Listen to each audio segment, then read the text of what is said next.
할렐루야. Alléluia. 찬양팀이 세계적인 찬양팀입니다.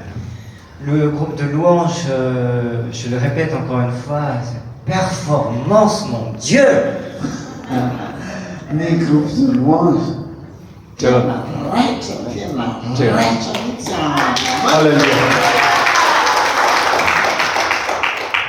그리고 음식도 최고입니다. Et même la nourriture, elle est de haut niveau, hein, c'est de qualité.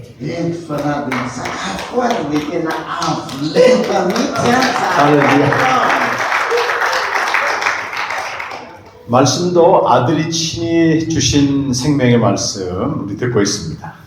Et nous écoutons la parole de vie que le Fils nous a révélée. Dia o enotsika ny teny ny fiainana zay noporahany zanak'Andriamanitra tamintsika. 하나님이 잔치를 여셨습니다. Et Dieu a ouvert cette fête. Ny novoain'Andriamanitra ity fety ity. 하나님의 사랑하는 종들을 위해서 이 잔치를 여셨습니다. Une fête pour ses bien-aimés, pour ses enfants, pour ses fils bien-aimés. Fety ho an'ny zanany malalany ho an'ireo zanany malala. 우리에겐 더 좋은 잔치가 기다리고 있습니다. Et pour nous, nous attend une fête encore plus grandiose. Dia ho antsika dia mbola ny andro fety tena goavana biko isika. 예수님 말씀하셨습니다. 이제 우리가 장차 아버지 나라에서 먹고 마실 거라고 말씀했습니다. Jésus l'a dit lui-même, le jour venu, nous allons manger et boire dans le royaume de Dieu. Jesosy Kristy malaza zany fa mbola hiaraka isakafo ilanina isika. 그리고 우리는 각 나라와 족속과 방언과 민족들 모두가 능히 셀 수 없는 무리와 더불어 구원의 하나님을 찬양할 것입니다. Et nous allons louer le Dieu du salut avec tous les peuples, toutes les nations, tous les peuplades de la terre.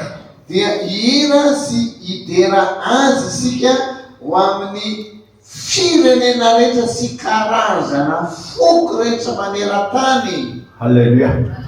Alléluia. 그러기 위해서 우리 주님의 뜻대로 아버지의 뜻대로 충성하십시오. Et pour ça, soyons fidèles dans la volonté de Dieu. Dia mba hana atrarana amin'izany dia aoka hanana faharetantsika fanarahana Andriamanitra. 그래서 오늘 하나님이 우리에게 복음을 들려주시는 겁니다. Et Dieu, pour cette occasion, nous transmet sa bonne nouvelle. Dia Andriamanitra amin'ity tranga anankiray ity dia ampita amintsika ny vaovao mafana. 제가 2년 반 정도 중국의 목회자들 대상으로 이런 세미나를 계속 열었습니다. Voici 2 ans et demi que j'ouvre des séminaires pour les pasteurs qui travaillent en Chine. Roa taona sy napalasa izay no nosokafana ny seminaire tany Chine. 중국 목사님들은 체험도 있고 열심도 있습니다. Et ces pasteurs chinois ont de l'expérience et ont cette passion ardente pour Dieu. Dia ireo pastora any Chine ireo dia tena manana hafanana mihitsy mba amin'ity filazantsara. 국가가 교회를 인정하지 않기 때문에 그들은 밖에 가운데서 또 지하에서 이렇게 신앙생활 하고 있는 목사님들. Et parce que l'État ne reconnaît pas les églises, ils vivent leur foi dans la persécution et ils louent Dieu sous terre. Satria ny fitondram-panjakana moa tsy manaiky ny tena tokony sy miara-dalàna ny fiangonana dia amiafina any ambany tany any ry zareo nova. 그분들이 여러분처럼 일주일 동안 복음과 생명의 말씀을 성경을 통해서 들었습니다. Et tout comme vous, pendant une semaine, ils ont aussi écouté l'évangile transmis par la Bible. Dia tahaka nareo koa dia manaraka seminaire koa zareo mandritry ny herinandro manontolo mianatra mikasika ny amin'ny Baiboly. 많은 중국 목사님들이 이런 고백을 했습니다. Et beaucoup d'entre eux m'ont dit ceci. Ary marika no niteny izao tamiko. 나는 복음을 안다고 생각했습니다. Moi, je pensais connaître ce que c'était la bonne nouvelle. Zaho nieritreritra hoe efa fantatro ny inona no atao hoe filazantsara. 그런데 성경이 증거하는 복음을 들어보니까 나는 복음을 몰랐습니다. Mais après avoir écouté l'évangile dont parle la Bible, je me suis rendu compte que je ne savais pas, en fait, ce qu'était l'évangile. Fa rehefa tena niaino ny tena atao hoe filazantsara araky nanaborahany baiboly azy dia tsapako hoe tena mbola tsy fantatro zao vao manara. 그러면서 그분들은 기뻐하면서 돌아갔습니다. Et ils sont retournés dans leur pays avec une grande joie. Dia niverina tany amin'ny fireneny izy ireo ny fifaliana lehibe. 이제는 내가 알고 있는 복음, 사람들에게 배운 복음이 아니고 성경이 증거하는 복음을 전하게 됐다고 하는 것이. Et maintenant, nous transmettons l'évangile qui est révélé dans la Bible et non l'évangile qui est issu de mes connaissances personnelles ou qui m'a été rapporté par quelqu'un d'autre.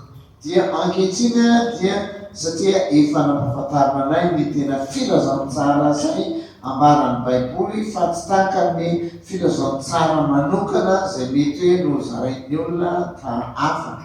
여러분 성경이 증거하는 복음 아닌 모든 복음은 다른 복음이고 어떤 생명의 역사도 나타나지 않습니다. Seul l'évangile transmis, révélé par la Bible et l'authentique évangile. Les autres sont des fausses et avec ces faux évangiles, aucune œuvre de vie ne peut apparaître.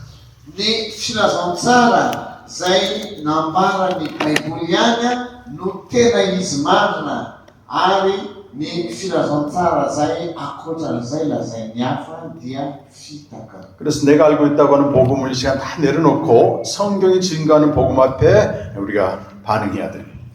C'est pour ça que nous devons réagir face à l'évangile que transmet la Bible et mettre de côté l'évangile qui est issu de moi.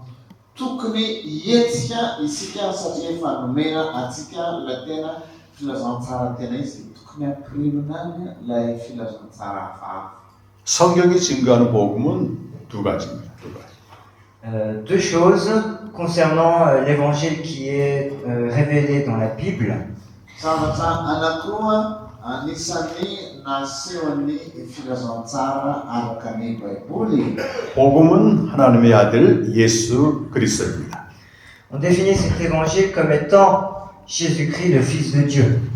Dia no faritana ny filazantsara araka izany fa izy ilay Jesosy Kristy no antsoina hoe zanak'Andriamanitra. 2000년 전에 나사렛에 살았던 예수가 하나님의 아들이요 그리스도이심을 믿는 게 복음을 믿는 것입니다.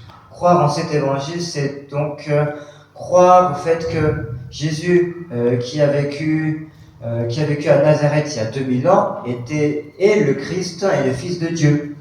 Ny hita zany fa ilay Jesosy izay mipetraka tany Nazareta efa orarivo taona lasa izay dia io Jesosy io zany io ilay atao hoe Kristy na Mesia. 하나님의 아들인 예수가 십자가에 죽으시고 부활하셨다고 하는 걸 믿는 겁니다. Et aussi croire au fait que ce Fils de Dieu est mort sur la croix et est ressuscité. Dia ny finoana aneo Jesosy zanak'Andriamanitra io zay hoe maty ary natsangana tamin'ny maty. 두 번째 복음은 그의 그리스도의 메시아적 행위입니다. Deuxièmement, l'évangile, c'est l'œuvre messianique du Christ. Ny filazantsara dia asa nataon'ny Mesia. 그것은 고린도전서 15장 3절에서 5절까지 네 가지 사건으로 우리에게 전승되고 있습니다. Et cette œuvre se décline en 4 événements qui est écrit donc dans les versets 3 à 5 du chapitre 15 de 1 Corinthiens. dia ny Korintianina voalohany toko fahadimy ambin'ny folo andininy fahatelo ka hatramin'ny fahadimy no tena mamaritra any ireo asa efatry ny filazantsara ireo. 성경대로 그리스도께서 죽으신 것과 장사 지낸 받으신 것과 부활하신 것과 나타나신 것 네 가지 사건입니다. Le fait que Jésus soit mort, enseveli, ressuscité et réapparu selon les Écritures. Dia ilay Jesosy Kristy izay maty, nalevina ary nitsangana tamin'ny maty avy eo niakatra. 이 네 가지 구원 사건은 각각 독립적입니다. Et ces œuvres rédemptrices, ces œuvres qui mènent au salut sont des œuvres très importantes et qui sont à part les unes des autres. Ary ireo zavatra efatra ireo zany dia anisan'ny singa tena lehibe mihitsy izay tokony ampitaina any amin'ny hafa. 그리스도께서 죽으신 것은 십자가 복음, 장사된 것은 장사 복음, 부활 복음, 나타난 현현 복음이 있습니다. C'est-à-dire que Jésus est mort sur la croix, c'est l'évangile de la croix. Il a été enseveli, c'est l'évangile de l'ensevelissement. Il est ressuscité, c'est l'évangile de la résurrection. Il est réapparu, c'est l'évangile de la réapparition. Dia arak'izay zany ny satria maty izy dia ao zany le filazantsara ny fahafatesana, dia ao koa ny filazantsara ny amin'ny nandevenana azy, ao koa ny filazantsara ny fanaganana, dia ao koa ny filazantsara zay miseho indray. 로마서 6장 4절은 그의 죽으신 것과 장사 지낸 것과 그의 부활하신 것에 연합하면 새 생명으로 산다고 되어 있습니다. Dans Romains chapitre 6 verset 4, Paul dit que si nous sommes unis en sa mort, en son ensevelissement et en sa résurrection, nous recevons la nouvelle vie.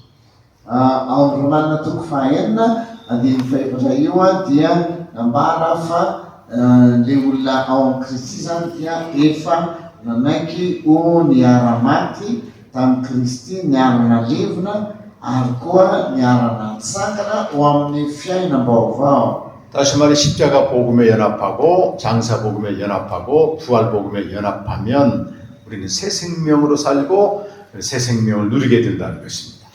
Donc si on est unis dans l'évangile de la mort, de l'ensevelissement et de la résurrection de Jésus, on est en mesure de jouir pleinement de la vie que nous avons reçue. Ia raha mino andreo zany dia tena ino amin'ny fahafenoana tokoa amin'izany fiainana zany. 여기서 연합된다는 말은 효력을 발생하는 것이라고 들었습니다. Donc on a vu que s'unir ici veut faire référence à l'effet que produit ces évangiles. Ny atao hoe fiombonana dia anisan'ny vokatra anankiray izay ateraky ny filazantsara. 이 시간에는 십자가 복음에 연합되는 것, 십자가 복음의 효력에 대해서 나누겠습니다. Donc maintenant nous allons parler de l'évangile de la croix et les effets que cet évangile produit sur nous une fois qu'on est unis en la mort de Jésus. Dia hojeritsika amin'izany ilay atao hoe filazantsara amin'ny fahafatesana dia hohitantsika ny ao.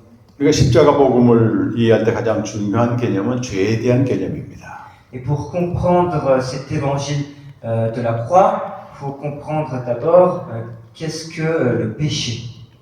Dia ho azontsika ny mikasika ny amin'ny atao hoe fahotana rehefa andidika dia atao hoe ny filazantsara ny azo fijaliana. 이 십자가 복음은 죄의 문제를 해결합니다. L'évangile de la croix règle le problème du péché.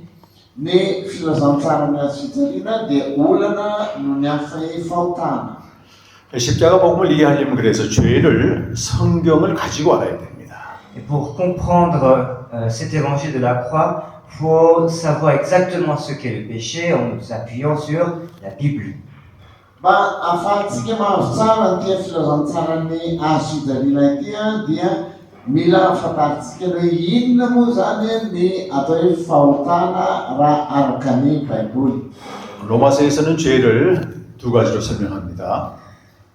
L'épître aux Romains explique que le péché explique de deux manières différentes donc, ce qu'est le péché. Ny bokin'ny Romana dia mampianatra antsika fa misy zavatra anankiroa resahany ao amin'ny epistilany Romana. 하나는 단수를 써서 신, 단수를 써서 죄 이렇게 말하고 또 하나는 복수를 써서 죄들, 신스 이렇게 말합니다. D'un côté, Paul utilise le singulier pour qualifier le péché, et de l'autre, il utilise le pluriel pour dire les péchés. I Paoly apôstôly dia anankiroa no ilazany mikasika ny amin'ny fahotana dia misy le atao hoe fahotana singa iray manokana na singulier dia miresaka koa mikasika ny amin'ny fahotana au pluriel na tsy singa iray fa singa maro misy karazany. 단수로서 죄와 복수로서 죄들을 구별하는 게 매우 중요합니다. Donc il distingue ici le péché et les péchés, et cette distinction est très importante. No zaraindroa zany le izy ilay le fahotana ilazana hotana anankiray fotsiny, ny anankiray indray kosa fahotana zay misy karazany be lehibe fa tena ilaina ny mamaritra anazy ireo. 보통 우리가 죄하게 되면 죄들 여러 가지 목록으로 행위로 저질러진 죄들을 죄라고 말합니다. Quand nous entendons parler du péché, généralement ce qui nous vient en tête, ce sont les péchés, donc les actes, toutes les fautes que nous commettons en actes, en pensée, dans le cœur, etc. Rehefa miresaka mikasika ny fahotana itsika dia matetika dia miresaka mikasika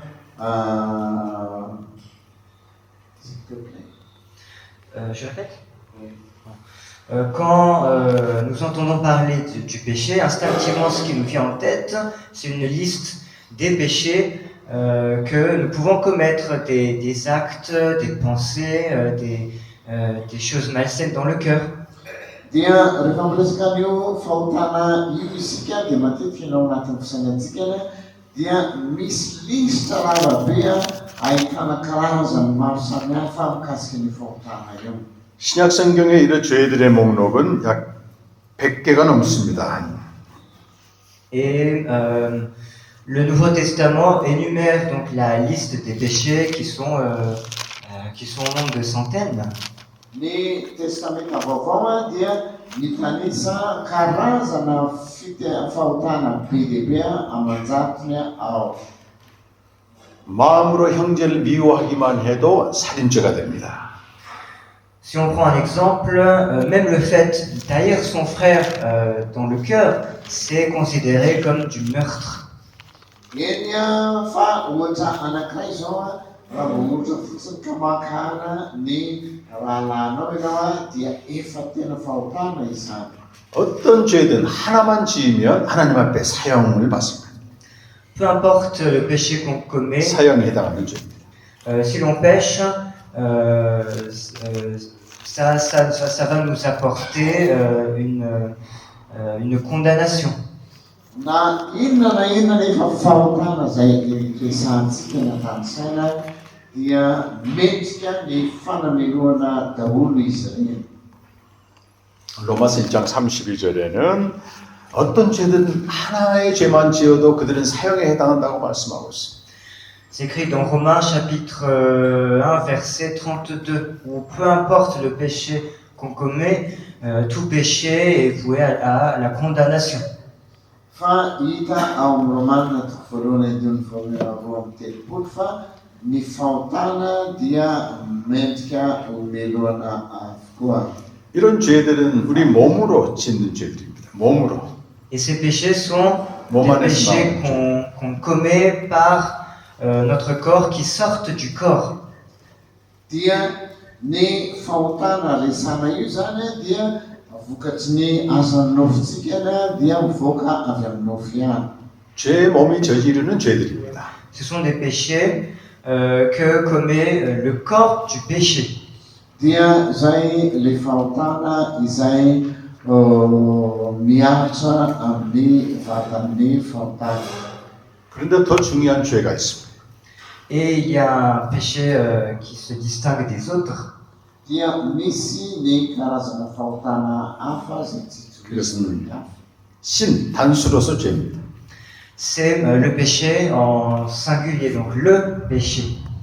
dia ilay fahotana izay atao hoe singa tokana iray ihany saingy. 이 로마서에서는 단수로서 죄를 헬라어로 그리스어로 하마르티아라고 말합니다. 하마르티아. On appelle donc ce péché en singulier amartia, donc dans l'épître aux Romains. dia resana atao hoe amatia zany izy io ao amin'ny testamenta vaovao.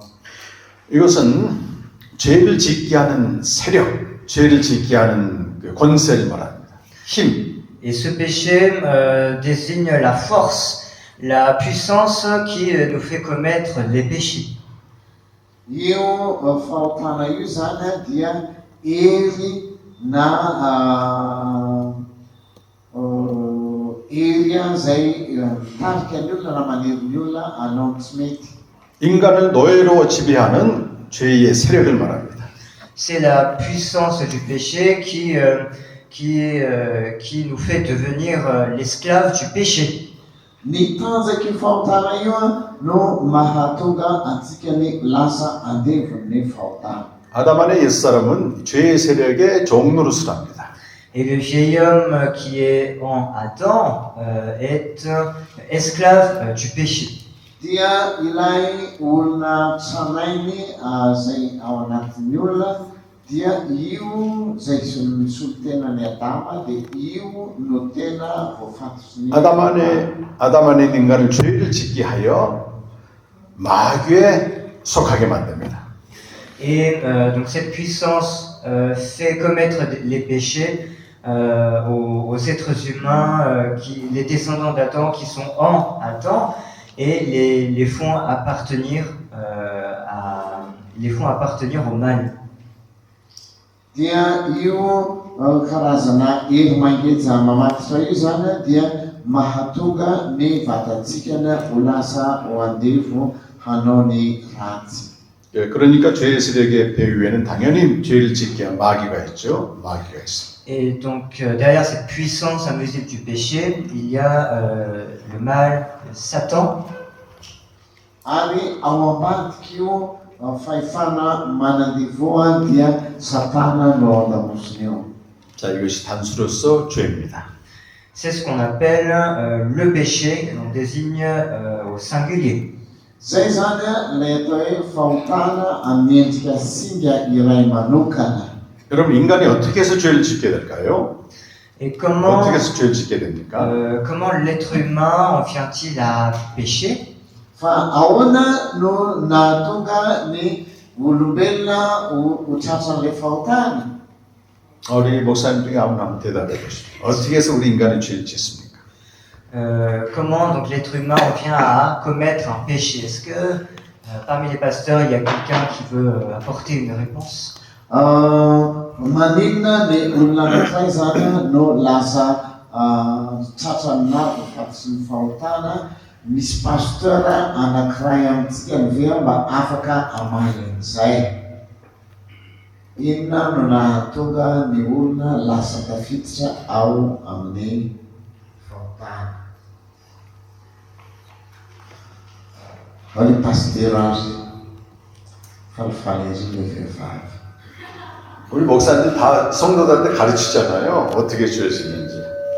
Et sûrement, ce sont des choses que vous enseignez aux fidèles. Comment l'être humain arrive à, comment il en arrive à commettre des péchés. Ary tena mino fa hainareo mihitsy no mampiavaka an'izany any amin'ny mpino. Ia. 그거 얘기하시면 됩니다. 어떻게 해서 죄를 짓는지.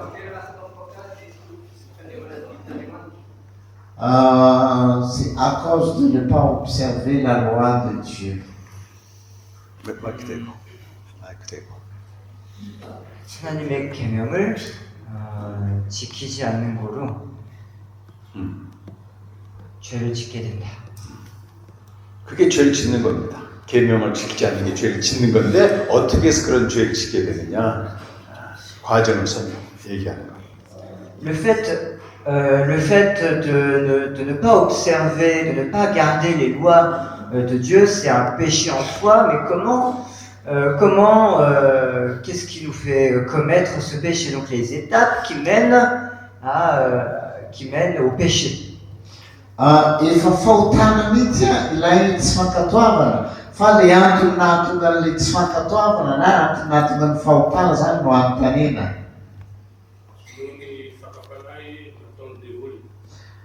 À cause de la tentation faite par le diable. 사탄이 주는 유혹 때문에. 좀 비슷한데 정확하지가 않습니다. 정확하게 하는 게 중요해요. Ça se rapproche, mais il faut être plus précis. Yeah.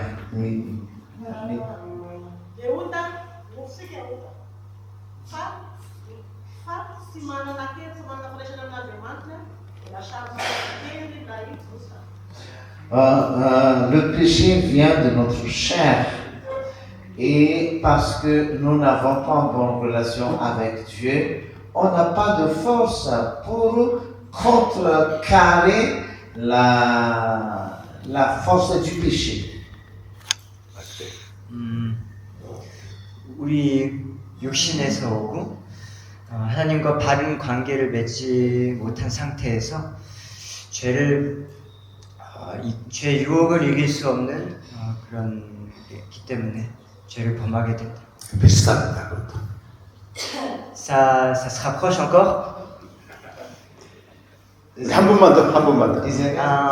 Un autre volontaire, un ou une autre volontaire. 시간이 없습니다.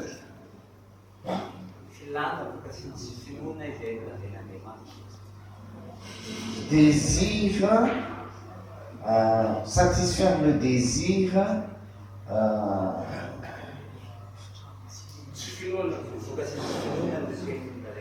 causé par l'incrédulité de Dieu. Romains 5:12. Oui. 우리의 욕구를 이렇게 채우려고 하는 그런 의지 때문에 이제 그만합시다. 스탑. 여러분 다들 비슷하게 알고 있습니다. 비슷하게. Alors, vous savez, les réponses que vous avez apportées se ressemblent à la vérité. Donc, Ny valim-panontanianareo dia mitovitovy amin'ny tena valiny. 여기 이분은 꼭 하고 싶은데 한 번 더 마지막으로. alors on fera. 여기 사모님 여기. On lui donne la parole. Parce que Adam a péché et on hérite le péché. 아담이 죄를 지었기 때문에 그 안에서 이제 다 죄인이 되었기 때문에. 가장 비슷하긴 한데 그 정확하진 않습니다. 상당히 비슷하게. La réponse qui je dirais est la plus qui ressemble la plus à ce que je vais dire, mais c'est pas encore simple. 자. Ny tena valiny zany dia resako zao. 로마서 6장 6절 읽겠습니다. On va lire Romains chapitre 6 verset 6.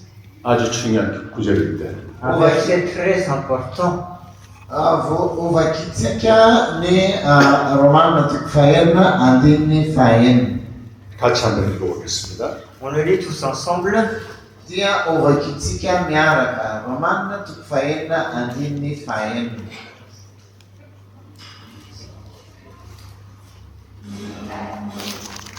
준비됐습니까? 아와. 미사, 루나. Fantatsika fantoetsika taloha miaraka nombovina tamin'ny mba tsy hanompotsika ny ota intsony. 여기 보면 옛사람이란 말이 나오고 죄의 몸이 나오고 죄란 말이 나옵니다. 세 단어가 나오죠. Là donc apparaît trois termes. Le premier c'est vieil homme, le deuxième c'est le corps du péché, et le troisième c'est le péché. Misy teny anankitelo izay ny azona ny heviny ao dia ny anankiray dia ilay olona tranainy na taloha, ny faharoa dia ny tenany ota ary ny fahatelo 여기 옛사람은 아담 안에서 태어난 죄인을 말합니다. Ici, le vieil homme donc, se réfère à l'être qui est né d'Adam. ny olona taloha zany dia tsy mila fa lay olona zay nateraka avy amin'ny Adamo. 이 죄의 몸은 계속 우리 죄를 짓게 하는 죄를 짓는 우리 몸을 말합니다. Et ce corps du péché, c'est ce qui commet les péchés, ce qui nous pousse à commettre les péchés. Ary ilay tenan'ny ota izany dia tsy inona fa lahery manatateraka ny fahotana. 여기 중요한 단어가 죄에게 종로로 탄다는 단어가 있습니다. Et ce qui est important ici, c'est le fait qu'on est esclave du péché. Dia ny zavatra anankiray fahatelo dia zay isika lasa andevon'ny fahotana. 이것을 죄의 세력이라고 말해요. 죄의 세력. Et on l'appelle autrement la puissance du péché. Zay antsoina koa amin'ny fomba fiteny anankiray herin'ny fahotana. 죄의 세력이 옛사람을 지배하여 우리 몸의 죄를 짓는 것입니다. Donc la puissance du péché va prendre le contrôle du vieil homme, va prendre le dessus sur le vieil homme et va nous faire commettre les péchés. Io hery io zany na ny puissance du péché io zany io no manangeja ny olona ka ahafahany mibaiko an'ilay olona tranainy ary dia manatateraka ny fahotana. 다시 죄가 어떻게 죄를 짓습니까? 어떻게 해서 죄가 저질러집니까? Et donc,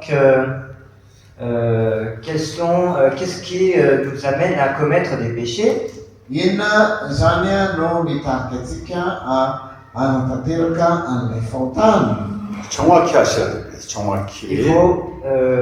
애매하게 아는 건 아는 게 아닙니다. Il faut savoir clairement et pas vaguement. Mila fantatrana zava-tsara fa tsy manjavozavo fotsiny. 죄의 세력이 옛사람을 지배하여 우리 몸이 죄를 짓습니다. La puissance du péché donc prend le contrôle du vieil homme et nous fait pécher par le corps. Zany hoe ilay hery mamatotra na mangeja izany dia lasa mifehy an'ilay olona taloha dia iny no manery tsy maintsy mankatoa ka mahatonga ny vatana manatateraka. 사모님 어떻게 해서 죄를 짓는다고요? 이제 정확히 한번 얘기해 보세요. Et donc, 아까 비슷하게 말씀하셨어요.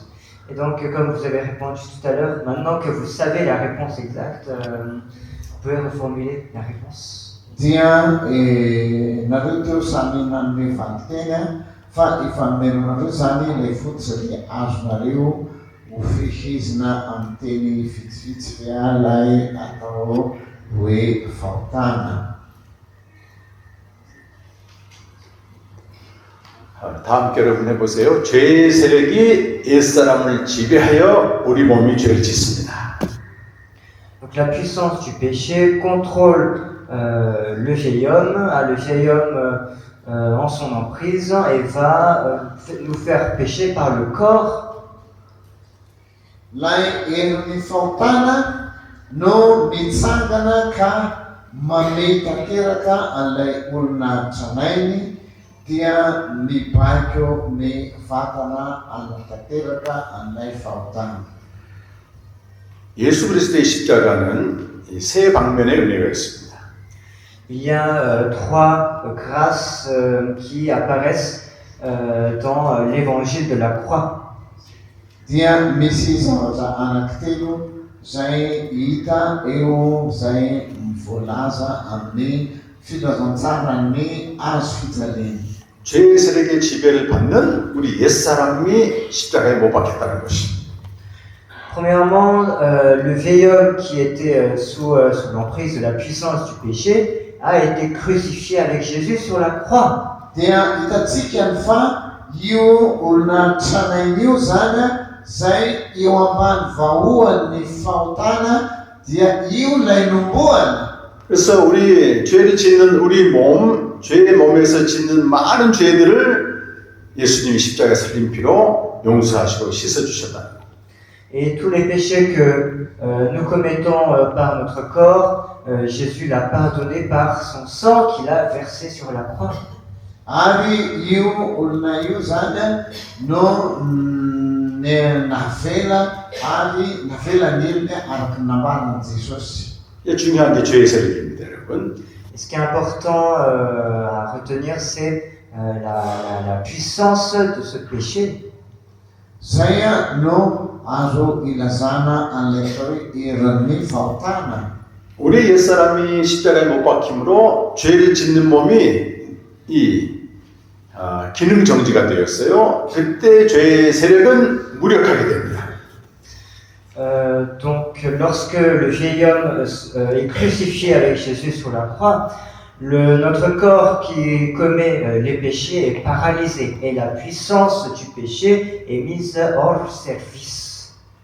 Zany hoe ilay olona tranainy zany dia voafatotra teo na nomboana teo amin'ny hazo fijaliana dia manjary tsy afaka mihetsika intsony lay nofo manatanteraka ny fahotana dia izay mahatonga an'ilay olona afaka. 오늘 로마서 6장 6절에서 바울은 이 사실을 알고 있다는 겁니다. 우리가 안다 이렇게 말합니다.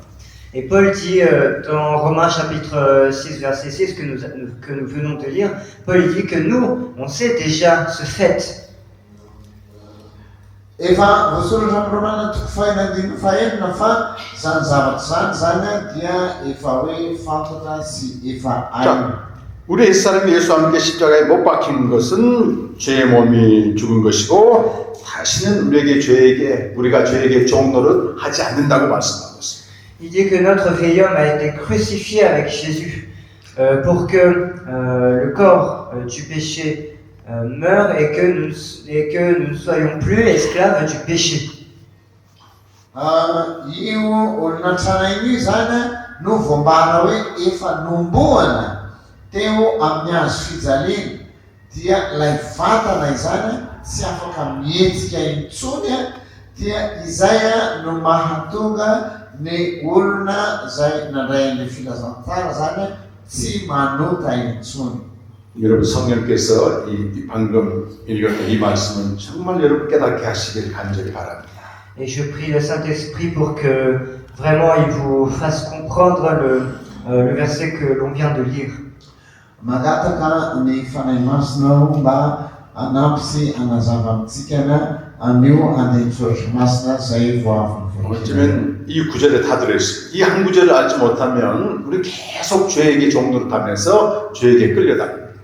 Ce verset, ce seul verset contient tout ce que l'on doit savoir et si l'on ne connaît pas ce verset, ce qu'il signifie, on va toujours être sous l'emprise du péché. Ny fandiniantsika ny sy mahafantatra mahalala an'ireo singa anankitelo ireo zany dia zay mihitsy ny tena iriko hoe ny fanahy masina no ampianatra hitarika anareo dia tena ho azonareo ilay izy. 많은 사람들이 또 목사님들도 이렇게 알고 있습니다. 우리가 죄인이기 때문에 죄를 짓는다. 아담에서 죄인이 되었기 때문에 죄를 짓는다. 이렇게 알고 있어요. Et beaucoup de pasteurs pensent et transmettent que si nous commettons des péchés, c'est parce que nous sommes pécheurs, que nous sommes nés pécheurs en Adam. Mety ny fahazahoantsika zany dia satria efa eo amintsika io zavatra dia io a mampatonga antsika na voatery tsy maintsy manota. 그 정확한 것이 아닙니다. Ce n'est pas une affirmation très exacte. Tsy dia tena hoe fanambarana tena marina loatra izany. 죄의 세력이 아담 안에 죄인 옛사람을 지배하여 우리가 죄를 짓는 것입니다. Nous commettons des péchés parce que la puissance du péché va exercer son emprise sur le vieil homme qui est en Adam.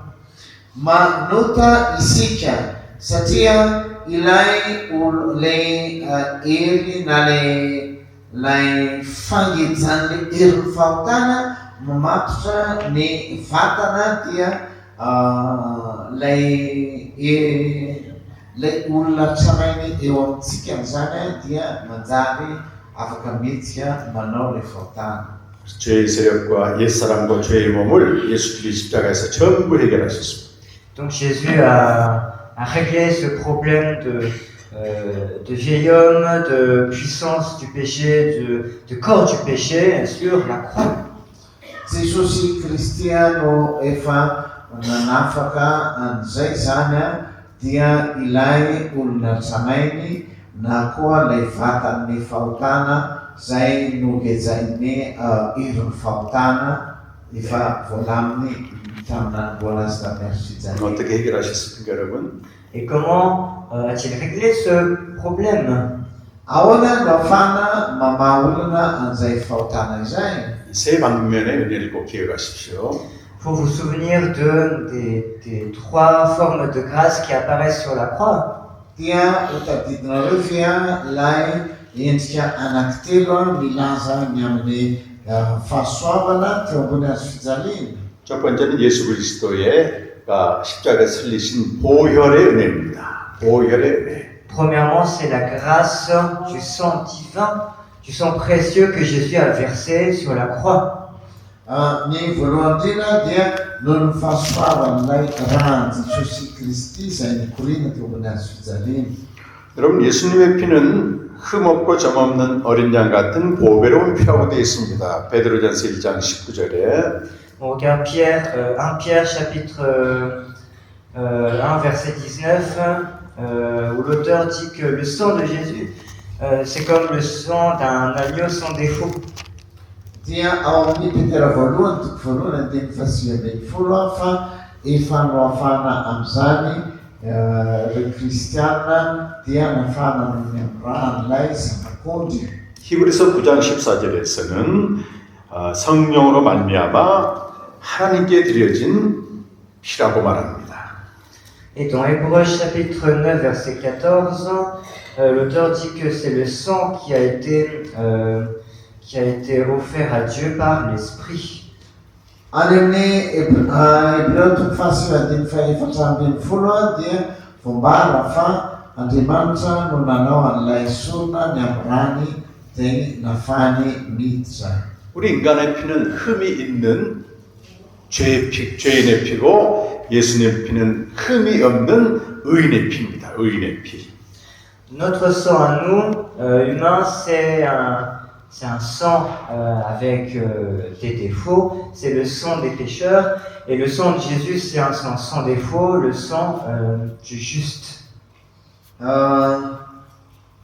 Lay voalaza ao zany dia ny rano Jesosy Kristy no namaha an'ilay fahamatorana dia io no nanafaka. 그래서 히브리서 9장 14절에서는 흠없는 자기를 하나님께 드린 그리스도의 피라고 말합니다. C'est pour ça que dans Hébreux chapitre 9 verset 14, l'auteur dit que c'est le sang sans défaut que Christ a offert à Dieu. Satria lay voalaza amin'ny Hebreo zany fa ilay rano Jesosy Kristy tsy misy klema io no manana fahefana namatotra nangeja an'ilay herin'ny fahotana dia izay no mahatonga ny fahafana amin'ny fahotana. 여러분, 우리가 보혈 찬양을 많이 합니다. 예수님의 보혈을 많이 찬양합니다. Nous chantons souvent, nous louons souvent le sang de Jésus. Tsika matetika dia mihira mikasika amin'ny rano Jesosio. 마다가스 찬양에도 이 보혈 찬양이 있습니까? Est-ce que parmi les chants chrétiens malgaches, il y a des chants qui parlent du sang de Jésus? Amin'ny raha malagasy fe dia misy mba mihira mikasika ny rano Jesosio. Oui. 우리 한국교회는 보혈 찬양이 아주 많습니다. En Corée, il y a énormément de chants qui parlent du sang de Jésus. Ny Korea dia bedibe tokoa ny karazana hira mihira mikasika ny amin'ny rano Jesosio. 네, 보면요, 보혈이 무슨 역할을 하는지, 무슨 효력인지 잘 모르고 그냥 보혈만 찬양합니다. Et on s'aperçoit que souvent on chante des chansons, on chante des chants qui parlent du sang de Jésus, mais sans connaître réellement ses effets, son pouvoir. Matetika dia iraina reny hira misy ny rano Jesosy ireny fa indraindray tsy azo akory le tena izy. 네, 보혈이 무슨 효력인지 알고 나면 보혈 찬성이 너무 뜨겁게 올라옵니다, 이 안에서. Et quand on comprend le pouvoir qu'a le sang de Jésus, eh bien, quand on chante des chants qui parlent du sang de Jésus, eh bien, on est pris on est ému. Fa rehefa fantarisika kosa ny dikan'ilay atao hoe rano Kristy tsy misy kilema ka mihira an'izany dia tena misy fahafinaretana ao amintsika. 보혈에는 세 가지 효력이 있습니다. Le sang de Jésus peut produire trois effets. Ny rano Jesosy Kristy dia misy vokatra telo antelany raha diniana. 그것은 죄의 몸에서 나오는 행위로 지은 모든 죄들을 용서하고 씻어줍니다. C'est de pardonner et de purifier, de laver les péchés qui sortent du corps du péché. Dia ny manana fahefana zany ny amela heloka, ny anadio ary anamasina. 여러분 요한일서 1장 9절에 보면 우리가 우리의 죄를 자백하면 하나님은 우리의 모든 죄를 용서해 주시고 씻어 주신다고 말씀합니다. Dans 1 Jean chapitre 1 verset 9, l'auteur dit que si nous confessons nos péchés à Dieu, celui-ci est bon et fidèle pour nous les pardonner, pour nous les purifier. Voalaza ao amin'ny epistiliny Jaona voalohany toko voalohany andininy fahasivy fa ny raha tena mibebaka marina isika dia matoky ilay Andriamanitra ka mamela ny fahadisoantsika. 여러분 보혈의 은혜는 우리가 지은 죄를 자백할 때 효력을 발생합니다. 자백할 때 효력을. La grâce du sang produit son effet lorsque nous confessons nos péchés à Dieu. Ny herin'ny raha io zany dia manafaka na miantso amintsika ny heriny rehefa ohatra ka tena ikentsika ilay fahotana. 여러분 우리가 죄를 짓게 되면 우리 영혼에 우리 안에 죄책감이 생기고 우리 영혼이 오염됩니다. Quand nous commettons des péchés, nous ressentons de la culpabilité et notre âme est polluée.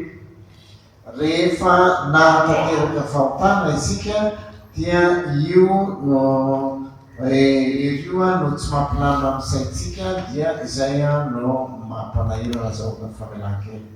우리 영혼이 오염된 증거는 답답해지는 겁니다. 답답해집니다. 평안이 있더라고 답답해집니다. Le signe qui montre que notre âme a été polluée, c'est quand vraiment nous ne pouvons pas être tranquilles, quand nous sommes toujours, quand ces pensées du péché ne nous quittent pas. Dia izay no mahatonga antsika ny tsy manana fisairana milamina zany rehefa ohatra ka tsy tena azo tsara ilay izy. 여러분 다윗이 죄를 짓고 토설하지 않았을 때는 여름 가물의 마름 같아서 견딜 수가 없다고 말했습니다. 자기 마음. quand David avait péché et avant qu'il ne le confesse à Dieu, il a dit que son cœur était comme quelque chose qui aurait été desséché en plein soleil et il n'en pouvait plus, il n'était pas tranquille du tout dans son esprit. 시편 32편. C'est dans I Davida izay lavo tamin'ny fahotana dia tena tsy milamina mihitsy tokoa ny saina manoloana an'izay dia toy izay kotsika. 여러분 우리도 다윗처럼 죄에 대해서 예민하면 좋겠습니다. Et nous devons aussi être sensibles comme David au péché. Dia isika koa dia ho tokony mora voakasika tahaka ny Davida zay nanota. 그때 다윗이 죄를 토설했더니 하나님이 씻어주셨다고 말합니다. 용서하시고 씻어주셨다고 말합니다. Et il dit que lorsqu'il a confessé son péché à Dieu, celui-ci a pardonné son péché et a purifié, et l'a purifié. Dia hitantsika fa rehefa tena mibebahany tokoa ny fahotana dia afaka tanteraka izy tena tsy maloto intsony ny eritreriny. 구약에서는 이 죄를 맑은 물로 씻었는데 지금은 보혈로 씻습니다. Dans l'Ancien Testament, on lavait les péchés avec de l'eau pure et claire. Dans le Nouveau Testament, on lave ce péché avec le sang du Christ. Ao amin'ny testamenta taloha dia nosasana tamin'ny rano ny fahotan'ny olona, fa ao amin'ny testamenta vaovao kosa dia nosasana tamin'ny ranon'i Jesosy. 에스겔서 36장 25절에서 27절까지 보면 그 맑은 물로 죄를 씻었다고 되어 있어요. Si l'on regarde dans Ézéchiel chapitre 36, versets 25 à 27, on dit que le péché a été purifié par de l'eau pure et claire. Raha jerentsika ny Ezekiela toko fahinina amin'ny telopolo andininy fahadimy amby efapolo ka hatramin'ny efatra fitopolo dia mivoalaza ao fa ny rano no mandadio ny amin'ny fahotana. 이렇게 죄로 오염된 영혼을 씻었더니 새 마음과 새 영이 되었다라고 말씀합니다. Et en lavant donc ce péché, c'est notre âme, en lavant notre âme qui a été polluée par le péché, on reçoit donc un nouveau cœur, un nouvel esprit. Rehefa nidiovina izany fahotana izany dia manjary manana fanahy vaovao hafa izy. 그러므로 우리가 죄를 자백하고 보혈로 씻게 되면 우리 영과 마음이 새롭게 됩니다. 새 영과 새 마음이 됩니다. Et donc si l'on confesse tous nos péchés et que ces péchés sont purifiés et pardonnés, notre cœur et notre esprit sont renouvelés. Rehefa nibebahana na nikena teo anatin'Andriamanitra io fahotana io dia Andriamanitra no mamafa dia lasa manana fahadiovana ampo isika dia afaka mahita an'Andriamanitra. 이렇게 우리 영과 마음이 보혈로 씻어 새 것이 되었을 때 우리 안에 있는 성령이 활동을 합니다. Et quand notre corps et notre esprit sont purifiés et redevenus nouvelles, c'est là que le Saint-Esprit œuvre en nous. Rehefa tsapatsika izany fisainana madio izany dia izay no maneho fa Andriamanitra efa nanadio ny fahotantsika. 여러분 자녀가 밖에서 있다 집에 돌아왔어요. 너무 배가 고프다 그래요. Imaginez par exemple votre enfant, il est sorti un peu dehors et en rentrant chez vous, il dit qu'il a faim. Eritrereto hoe misy zany zanakao dia nandeha nivoaka nakany an-tokotany dia vo izy niverina dia nilaza taminao hoe nona. 그런데 이게 설거지 해놓은 그릇이 없어. 이게 이 워싱한 그릇이 없어. 더러운 그릇밖에 없어요. 그렇다고 거기다가 밥을 차려줍니까, 여러분? Mais il n'y a pas d'assiette propre. Il n'y a que des assiettes impropres. Et est-ce que vous allez quand même le servir lui servir les repas dans ses assiettes.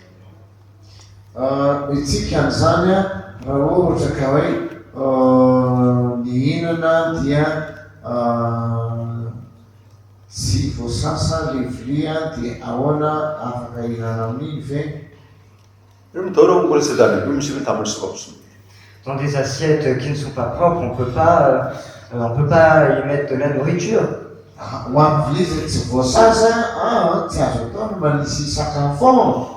우리 영혼이 오염되어 있고 보혈로 씻지 않았는데 어떻게 거룩한 성령이 활동하겠습니까? Et donc, quand notre âme n'est pas purifiée, n'est pas purifiée par le sang de Jésus, si notre âme est impropre, le Saint-Esprit qui est saint, eh bien, il ne peut pas œuvrer. Rehefa ao anatin'ny fisainantsika io zany tsy madio 여러분이 dia tsy afaka hiasa ny fanahy masina ao anatintsika. 여러분이 이 시간에 말씀이 잘 안 깨달아지게 되면 보혈로 내용을 씻어주셔서 기도하셔야 됩니다. Et là, si vous n'arrivez pas à comprendre la parole qui est prêchée, il faut prier pour que votre âme soit purifiée et dépolluée.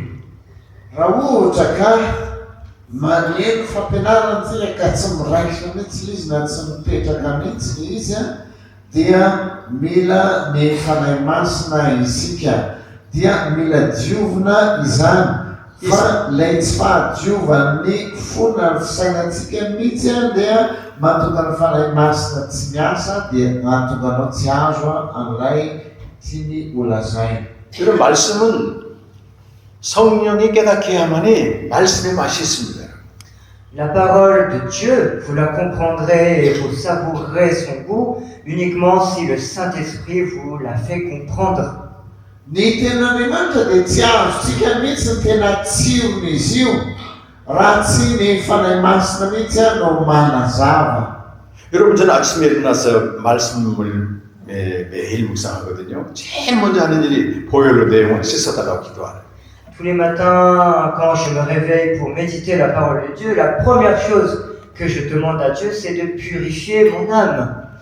Ny zavatra ataoko satria fanaoko ny mamaky baiboly ny maraina dia ny zavatra voalohany indrindra ataoko dia hoe diovy ny fanahiko satria tsy afaka hiasa mihitsy ny fanahin'Andriamanitra raha tsy madio. 하루 보통 한 3시간씩 말씀 묵상하는데요. 말씀의 맛이 어찌 단지 모르겠어요. Donc d'ordinaire, je médite la parole pendant environ 3 heures et je savoure tous les jours ce goût incroyable qu'a la parole de Dieu. Fanaoko ny fomaraina amin'ny telo any mamaky ny tenin'Andriamanitra fa ny andro ny tontoloko manontolo kosa dia midioka sy misitraka mankany-tsironeny aho amin'ny ataoko rehetra. 제가 한 건 딴 거 없습니다. 보혈로 내 영혼을 씻어주셨어. 새 영과 새 마음 주옵소서. 이 기도만 하는 겁니다. 매일. Et j'en demande pas plus, j'en demande pas des choses, je demande pas autre chose que le fait que mon âme soit éliminée de toutes les impuretés et que mon corps et mon esprit soient renouvelés. Dia zany no ataoko ny zavatra tokony angatahako dia ny hanadiovana ny fisainako fa izany no mampatonga ny saiko sy ny fanahiko afaka malalaka tsara ka miaino ny fanahy masina. 우리 하나님께서 우리 목사님들에게 최고의 맛을 주셔야 되는 게 말씀의 맛입니다. Et pour les pasteurs, ils ont reçu de la part de Dieu la parole de Dieu, la parole qui est si savoureuse. Ny mpanompon'Andriamanitra izay mampianatra namitory dia miankina amin'ilay fahadiovana zany dia nahazo fahazavana mahita tsara ny tsiron'ilay tenin'Andriamanitra dia izay mampianatra. 목사가 됐는데 말씀의 맛을 모르면 너무 비참합니다, 여러분. C'est lamentable de se dire qu'un pasteur peut être pasteur sans connaître le goût qu'a la parole de Dieu. Tena mampalahelo ny fisiana pasteur izay manao asa toy izany kanefa tsy tena na izy aza tsy tena mahazo mantoka ary tsy mijoka an'ilay fahazavantenaandriamanitra. 내가 말씀의 맛을 알아야지 성도들한테 맛있는 말씀을 줄 거 아니겠습니까?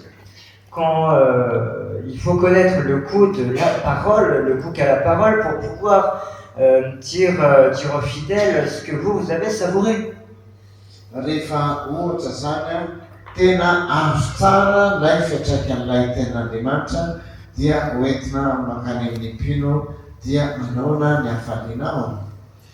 그래서 여러분이 매일 말씀 앞에 나갈 때마다 보혈로 내용을 깨끗하게 하고 나가십시오. Quand vous vous rapprocherez de la parole de Dieu, quand vous serez devant la parole de Dieu tous les jours, priez avant toute chose pour que Dieu débarrasse votre âme de toutes les impuretés. Tena hafa mihitsy ilay mamaky baiboly dia madinika amin'ny saintsaina ny foana dia io no entina miaina amin'ny fiainana andavanandro dia izay no mitarika antsika isitraka an'ilay fiainana ary itera azy. 성령께서 여러분에게 말씀의 맛을 주실 겁니다. Et à ce moment-là, le Saint-Esprit vous fera comprendre la parole et vous fera savourer la parole de Dieu. Dia noho izany dia tokony hijoka sy karoantsika tsara ilay tenaandriamanitra. 아멘. 아멘. 믿습니다. 아멘. 보혈의 두 번째 은혜는 우리 성장 과정에서 형성된 잘못된 감정이나 또 성격을 보혈로 씻어주시는 겁니다. Et la deuxième grâce qu'apporte le sang de Jésus, c'est de pardonner nos impuretés, par exemple, qui sont dues à notre émotion spontanée. Dia izay no mahatonga any ilay olona izany ahafahany miaina amin'ny fahalalana amin'ny fahadiovana zany mila diovina dia fosiny saintsika. 우리는 부모를 선택할 수 없고 또 살아온 삶의 환경도 선택할 수 없습니다. Nous ne pouvons pas choisir nos parents, comme nous ne pouvons pas choisir dans quelle direction va aller notre vie. Isika dia tsy afaka hisafidy hoe mizotra makaiza moa ny lalam-piainantsika. 여러분의 이름도 다 다른 사람이 지어줬어요. 부모님이 지어줬거나 다른 사람이 지었어요. Et vos prénoms, ce sont des personnes différentes qui vous l'ont donné, vos parents, votre entourage. Dia misy karazan'olona maro avokoa zany hitantsika dia tsy ireny no mamaritra ny tontolo manodidina misy antsika. 그래서 이렇게 성장하면서 부모에게 삶의 방식을 우리가 물려받습니다. Et en grandissant, nous héritons de la façon dont les parents ont vécu. Dia indraindray ny tontolo niainany ray aman-drenitsika no iainantsika 긍정적인 면도 물려받지만 부정성도 물려받습니다. Nous héritons donc des côtés positifs, mais aussi des côtés un peu négatifs. Dia novaintsika lay lafiny tsara sy ny lafiny ratsy eo amin'ny fiainan'izy ireo. 부정적인 성격은 주로 가까운 사이에서 많이 나타나요. Et les émotions qui engendrent les impuretés touchent très souvent notre entourage proche.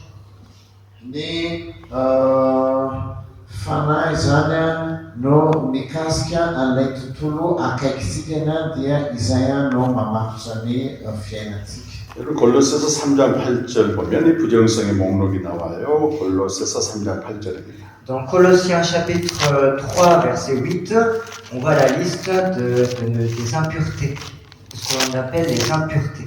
Ao amin'ny Kolosiana fahatelo andininy fahavalo dia misy lisitra zay hitantsika maneho an'izany après.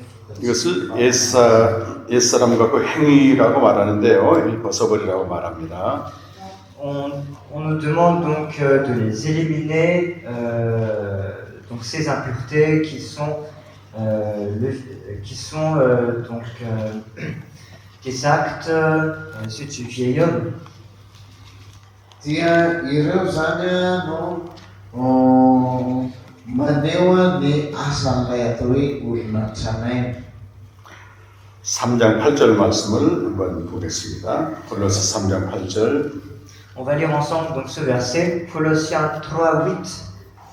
Dia ovakintsika ny Kolosiana toko fahatelo andininy fahavalo. 5가지 부정성의 그 종류가 나옵니다. Donc ce sont 5 types d'impureté. Dia hitantsika zany ny karazana endrika tsotra mikasika ny amin'ny atao hoe tsy fahadiovan'ny fo.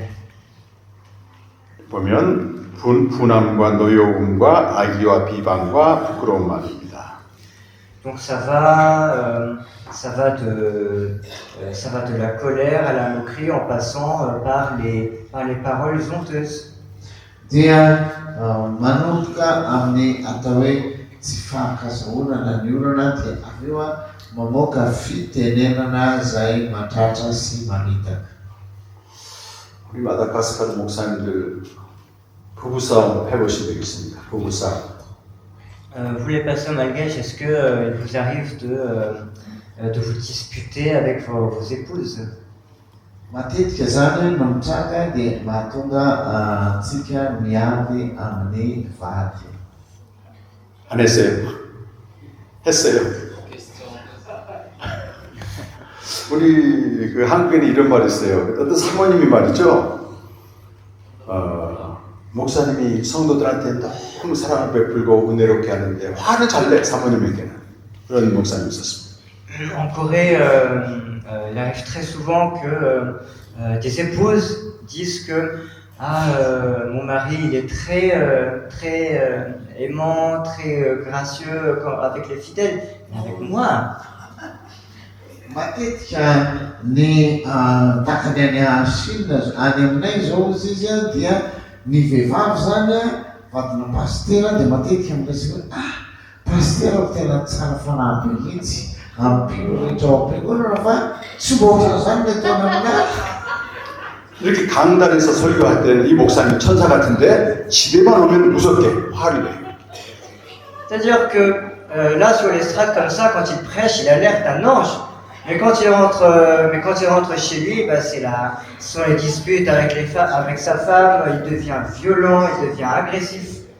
Rehefa any am-piangonana izy dia tena hoe anjely miteny, anjely mampianatra to fa rehefa tonga any an-trano izy dia hafa mihitsy ilay endriny, miantsy. 우리 사모님이 하루는 이불을 가지고 강대상에 왔어요. 이불을 가지고 강대상에 와서 여기서 살겠다고 천사 같은 남자. 강대상에 있으면 천사니까. Et cette femme qui a dit que son mari était violent avec elle, elle a carrément apporté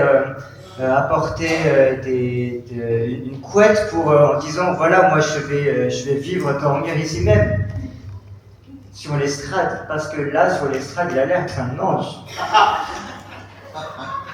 Dia misy mitazazazana dia tiaka lamina ny trano hoe atoretan'ny estrade eto fa aty tsara fanahy mivadika. 목사님인데 두 얼굴 가지고 있습니다. 두 얼굴. C'est donc un pasteur avec 2 visages. Dia zay ilay pastora manana endrika anankiroa. 혹시 우리 가운데 그런 분 없습니까? Et il n'y a pas des pasteurs comme ça parmi vous? Tsy misy pastor ohatran'izany ve eto amintsika? 아니 사모님들이 대답해야지. 사모님들. Non, ce sont les épouses qui doivent répondre. Ho an'ny vehivavy tokony hamara an'izany. 있어 이때 보니까 맞답니다만. Il y en a qui disent que ces pasteurs existent. Ohatran'izany reno mitsanga. 또 사모님도 그래요. 사모님도 마찬가지고 목사님도 다 문제가 있습니다. 다 부정성이 있습니다. Et ce problème peut concerner tous les pasteurs. Izany olona zany dia mahatratra ny pastora rehetra. 여러분 놀라운 일이 있습니다. Mais il y a une chose merveilleuse. Fa misy zavatra anankiray izay tena mahafinaritra. 예수님의 흘린 보혈이 이걸 다 해결합니다. Le sang que Jésus a versé sur la croix règle tout ce problème. Ni raha Jesosy zay nalaza teo amin'ny asy de io no mahay mantamina an'izany. 할렐루야. Halleluja. 저도 제 아내한테 화를 잘 냈습니다. Et il m'arrive aussi très fréquemment de me bagarrer avec ma femme. Dia misy tokoa ny fotoana zay tsy iadivako ny vadiko. 말씀도 잘 전하고 복음도 잘 전하는데 집에만 가면 화를 내 이렇게. Moi, je prêche donc l'évangile, la parole de Dieu, et une fois arrivé chez moi, je me mets à me disputer avec ma femme. Dia rehefa avy mitory ny filazantsara any am-piangonana aho dia rehefa tonga any an-trano dia miresaka 그런데 어느 날 이 보혈의 은혜를 깨달았습니다. Et un jour, j'ai compris la grâce qu'apportait le sang de Jésus. Dia azoko tsara ny herin'ilay fahasoavana zay noho ny amin'ny rano Jesosy. 여러분 어떤 사람이 나쁜 감정, 잘못된 감정을 갖고 있는 것은 그 사람이 살아오면서 가질 수밖에 없는 감정입니다. Si une personne a en elle des émotions mauvaises, des émotions qui peuvent nuire à autrui, sont des émotions qu'elle a portées toute sa vie, qui lui a été transmise. Dia ny zava-mitranga zany dia rehefa ohatra ka tena madio zany ny fotsika reny no entina any an-trano dia misy fiantraikany any amin'ilay vehivavy dia ireny no lasa ivelomana iainy. 각자 다른 환경에서 각자 다른 인생을 살다가 만난 겁니다. Et donc le mari et la femme se rencontrent après avoir vécu tous les deux des vies différentes, dans des conditions de vie différentes. Dia lay mpivady zany zay samy nanana ny fiainany taloha dia rehefa mitrambana dia hafa indray ny fiainany. 여러분 남편도 아내도 내가 살아온 인생을 모르지만 우리 주님은 태어날 때부터 다 보고 계시고 알고 계십니다. Et cette vie que nous avons menée, notre entourage ou notre compagnon de vie peuvent ne pas le savoir, mais Dieu sait tout. Zay fiainanao anatsika an'izay zany dia ilay tontolo manodidina antsika dia mety tsy afaka hahalala hoe inona ny tena izy. Marina fa Andriamanitra mahalala ny tena izy. 잘못된 성격이나 잘못된 감정이 있는 걸 알고도 우리를 주의 종으로 부르십니다. Il nous a appelés en tant que son serviteur, malgré le fait qu'il sait que nous avons des émotions qui peuvent potentiellement nuire autrui, des émotions mauvaises qui peuvent déboucher sur des impuretés. Andriamanitra zany dia nianjontsika ny foana na dia fantany aza fa misy an'izay karazana fihetseham-po na toe-tsaina ratsy anatin'ny fotsika zay mety hanimbana Andriamanitra dia miantso antsika ny foana Andriamanitra. 그래서 예수님이 보혈을 흘려주셨습니다. C'est pour cette raison que Jésus a versé son sang. No izay indrindra no nahatonga Kristy nandatsaka amin'ny rano. 그래서 이런 감정이 나올 때마다 이 주님 앞에 토설하는 겁니다. 내 안에 화가 많습니다. 내 안에 있는 잘못된 습관이 있습니다. 토설하게 되면 보혈로 씻어주십니다. 그때마다. Et quand ces émotions mauvaises sortent de vous, il faut dire à Dieu que voilà, moi j'ai en moi la colère, j'ai en moi des habitudes mauvaises, et il va les pardonner. Dia rehefa tonga saina zany tsika dia mahita an'ireny toetra ratsy na tsy mety ireny ka mangataka famelana sy fifonana amin'Andriamanitra dia ireny dia lasa ary dia manova antsika. 그것이 옛사람의 옷을 벗는 겁니다. C'est le fait d'enlever l'habit du vieil homme. Dia zay zany lay tranga zay mahatonga an'ilay fanahy-monina ao amin'ilay olona mitranainy. 이제 우리는 하나님과 그 아들의 하나님의 자녀고 하나님과 매일 함께 삽니다. 그래요. Nous sommes maintenant les enfants de Dieu et nous vivons chaque jour en compagnie de Dieu, en communion avec Dieu. Tsika izany lay atao hoe zanak'Andriamanitra zay tokony hiaona iray amin'ny foana mandritra ny androm-piainantsika. 그러면 하나님의 성품이 내게 옷 입혀지는 겁니다. Et c'est là que le caractère divin de Dieu, mais donné aussi. dia Isaya no atukanday tweetana limanta uteraka ao. 어떤 옷이 입혀집니까, 여러분? Et de quoi allons-nous nous vêtir? Dia inna no accounts tukuni atafi atik. 여러분 골로새서 3장 12절에 5가지 종류의 옷이 있습니다. Dans Colossiens chapitre 3 verset 12, il y a l'auteur parle de 5 habits différents. Aming Kolosiana tut favano andim nefa Ruben Furo dia 12절. Gibsanya 3장 12절. Colossiens 3 12. soit tous soit suite hein. 같이 한번 읽어보세요. On va lire ensemble ce verset. Kitikani miaraka ino adimio. Kolosiana tukufatelo andini farua adimfol. Awan isa ruate. Kwa mita fara pusiam sana. Fama panai fanajete falemi panai.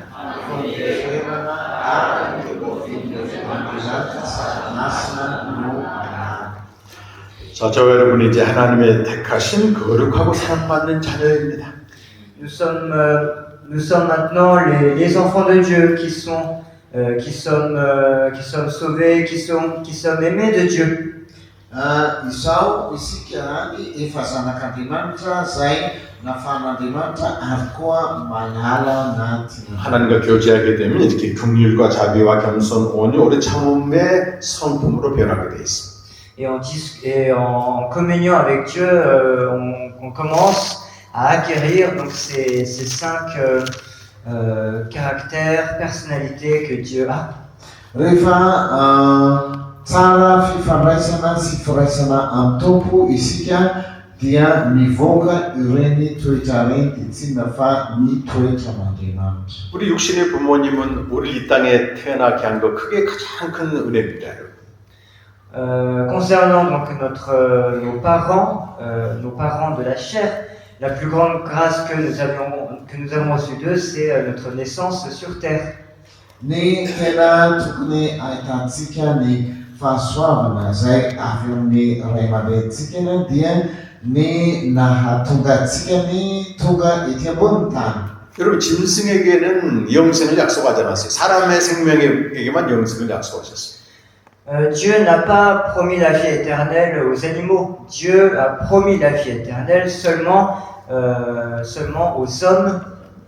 Andriamanitra tsy nanome fampanantenana fiainana mandrakizay ho an'ny biby fa ny olona no nanomezany an'izany. 그래서 우리가 어떻게 태어났든 영생을 얻게 되면 태어난 것에 대해서 감사하게 됩니다.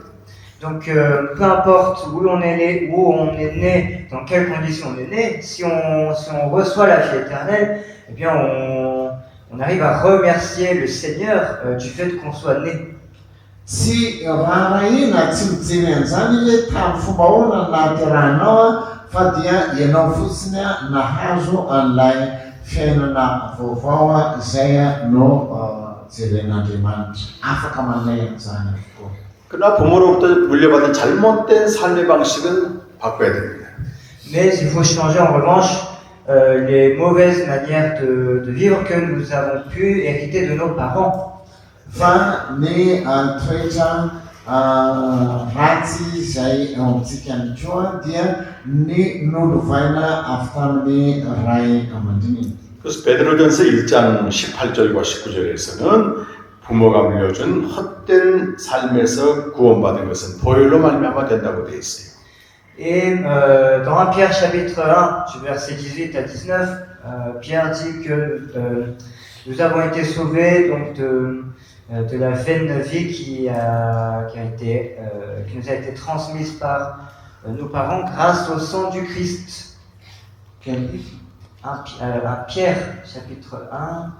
Ny Petera voalohany toko voalohany dia ny andininy fahavalo sy fahasivy zany dia mitanisa amintsika hoe ahoana lay toerantsika ny taloha. 이렇게 보혈은 우리의 그 잘못 형성된 성품이나 감정을 씻어주어서 벗어버리게 합니다. Ainsi, le sang de Jésus nous fait nous débarrasser des mauvaises habitudes, des mauvaises personnalités ou émotions que nous avons pu hériter. Ireo zany dia nolovantsika amin'ny ray aman-drentsika. 보혈의 세 번째 은혜는 보혈을 힘입어서 하나님께로 나간다고 하는 것입니다. 히브리서 10장 19절. Et dans Hébreux chapitre 10 verset 19 apparaît la troisième grâce qui est donnée par le sang de Jésus, le fait de nous rapprocher de Dieu en nous relayant sur ce sang. Dia ny zavatra anankiray fahatelo zany anisan'ny fototra amin'ny filazantsaran'ny azo fijaliana dia hitantsika ao amin'ny Hébreu 10:5. 히브리서 9장 12절과 13절은 예수님의 피가 하늘에 있는 성소를 깨끗하게 씻었다고 되어 있습니다.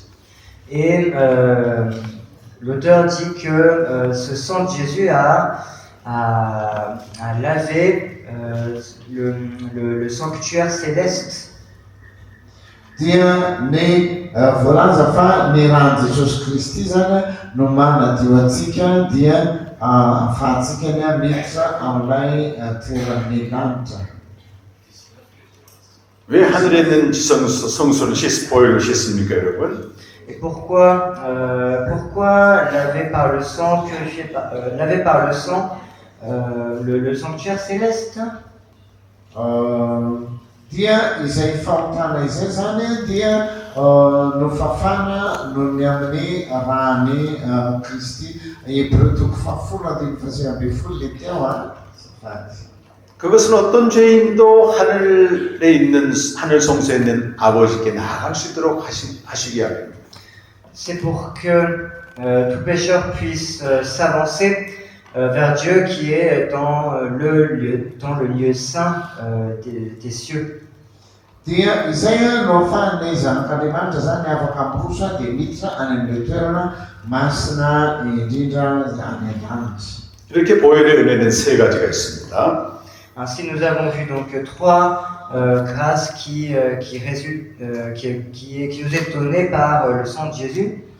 Dia ireo zany no vokatra azo no ny amin'ny fahasoavana avy amin'ny rano Jesosy Kristy ireo zavatra. 첫 번째는 우리가 지은 많은 죄들을 용서하고 씻어줍니다. 자백할 때마다.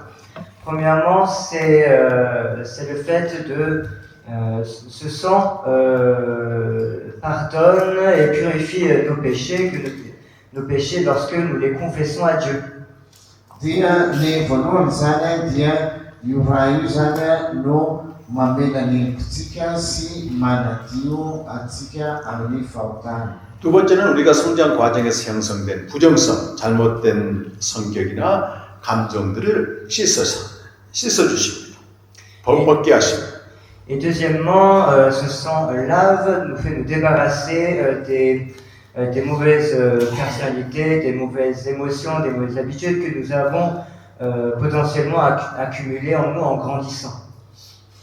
Dia ny faharoa dia io raha io koa no manafaka antsika amin'ny toetra ratsy na ny fihetseham-po ratsy. 여러분 매일 생명의 교제를 통해서 나의 부정성을 발견하고 죄를 발견해서 보혈로 씻게 되고 하나님의 사랑을 덧입는 것입니다. C'est le fait de chaque jour communier avec Dieu, nous avancer vers Dieu et en découvrant nos impuretés et nos péchés, de nous les faire laver, de nous les faire purifier et ainsi recevoir pleinement, abondamment l'amour de Dieu. Dia io raha io zany lay mamela ny heloka sy manadio ary manafaka ny toetra ratsy rehetra dia io no ahafahantsika miditra amin'ilay toerana masina. 그렇기 때문에 점점 여러분이 변화가 되는 겁니다. 긍휼과 자비와 겸손과 온유와 오래 참음의 그런 성품으로 바뀌게 되는 것입니다. C'est ce faisant que vous êtes transformés, que vous allez acquérir les personnalités que Dieu possède. Dia izay no afahantsika mandray an'ilay toetran'Andriamanitra zay tokony ho toetrantsika dia zay toetra avy amin'Andriamanitra. 그때 우리 있는 우리 목사님과 사모님도 두 얼굴로 사는 게 아니고 하나의 얼굴로 점점 좁혀져 가는 거. Et c'est à ce moment-là que les pasteurs et leurs épouses ne vont plus vivre en deux visages distincts, mais qu'ils vont s'unir en un seul visage. Dia izay no mamaholana amin'ilay pasteur zay manana endrika anankiroa samihafa, any am-piangonana hafa, ny trano hafa, io filazantsara ny raha Jesosy io no mamaha an'izany rehetra. 그리고 우리는 어떤 자리에서도 예수의 피를 힘입어서 날마다 하나님 품으로 들어갈 수 있는 것입니다. Et peu importe où l'on est, tous les jours, on est en mesure de nous avancer vers Dieu, de nous rapprocher de Dieu en nous relevant sur le sang du Christ. Ka na iza ninona zany misy atsika toerana misy atsika dia io orahan Jesosy io dia afaka manome sy mitondra atsika amin'izany fiainana endrika roa samihafa zany. 우리가 이렇게 보혈의 효력을 경험할 때 우리는 감격하면서 보혈을 찬양할 것입니다. Quand nous expérimenterons donc ces effets que produisent le sang de Jésus, nous allons être émus et nous allons pouvoir louer avec joie cet évangile de la croix. Dia zay zany no afahantsika misitraka an'ilay zavatra mitranga zany vokatsy ny azo fijalian'ny rahan'i Jesosy Kristy na ny filazantsarany azo fijaliana. 이 시간 보혈의 은혜가 내게 효력을 발생할 수 있도록 한번 다 같이 기도하겠습니다. On va prier ensemble pour que cet instant, les effets du sang, de l'évangile de la croix puissent se manifester en nous. Aleo sika ivavaka mba ho tena ho tonga amin'ny fiainantsika tokoa reo vokatsy ny filazantsara ny azo fijaliana na ny rahan'i Jesosy Kristy io. 다 함께 기도하겠습니다. On va prier tous ensemble. Dia iaraka ivavaka isika rehetra.